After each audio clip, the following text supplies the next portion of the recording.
Welcome back mga kapatid. Tuloy ang ating Valentine's mood dito dahil sa mga produktong pang magkasintahan. Tulad na lang dito mga couple of tumblers ni Miss Cherry. Ayan, yung mga photos ng sweethearts natin nasa tumbler, di ba? Magsasend lang sila ng picture and then pwedeng lagyan ng message, Happy Valentine's Day. Tapos yung name nila, syempre. Tapos yung iba meron kung wala naman silang, ayan, picture din to. Then yung favorite nilang character.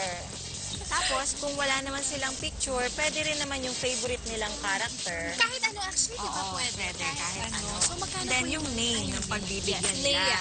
So, kung nag-office yung kanilang partner, pwede nila itong ibigay. Para magagamit sa office. Okay. Magkano po yung mga tumblers? Yung ganitong mga tumbler cost 170. 170, tas may personalized photo na sa loob. Eh, yung mga pillows naman. Pillows naman, pwedeng ipalagay nila yung mga name ng kanilang partner. Yan. I love you, Shelo. Sino si Shelo? My husband. Ay, your husband? Then, pwede rin namang name lang nung bibigyan nila. Para when you sleep.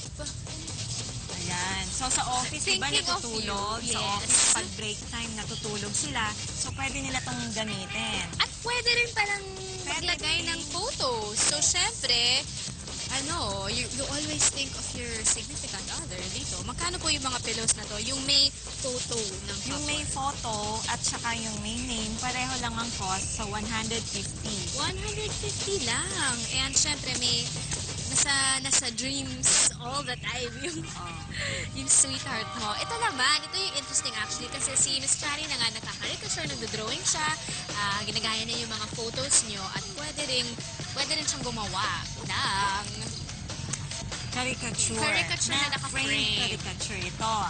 So, yung mga gusto naman nila na naka-post yung caricature nila sa kwarto ng kanilang mga partner, ito yung magandang panregalo sa Valentine. Oo, kakaiba to kasi imbes sa isang photo, di ba? Yung everyone has that. Malamang. Ito, unique na regalo para sa Valentine. So, sobrang unique nito. Parang yung mga caricature ng mga artista sa malls. Pero kayo ito. Instead na picture ninyong dalawa, so why not caricature naman? Diba? Para maiba naman. Okay, ito, ilang araw o ilang oras? Di ba kanina sinabi mo na 1.5 hour lang per face. Kaya lang, pag marami kasing naka-line up na nagpapagawa, inaabot ng 2 to 3 days. So, ayan. Magkano po ito? Ito ay 600. 600 pesos. With a frame na. So, ayan na nga. Maraming naka-line up para sa Valentine's Day. Mag-order na kayo. So, sana ay nabigyan namin kayo ng V-Day gift option. Salamat, Miss Cherry. Of course, to contact you for all of these Valentine's Day gift ideas. Para naman yan. Just call me or text me at 0927-514-1819 or visit our website www.artitude.multiply.com or like us on Facebook. Just search Artitude. Okay, thank you very much, Miss Cherry. At ang galing naman ng mga caricatures niyo. Interesting to. Interesting yung caricature na may frame. Siya yung floor director. Nagtuturo na nga siya dito. Samantala, samahan natin ulit si Makata na pang Valentine's din ang mood ngayong umaga. Makata?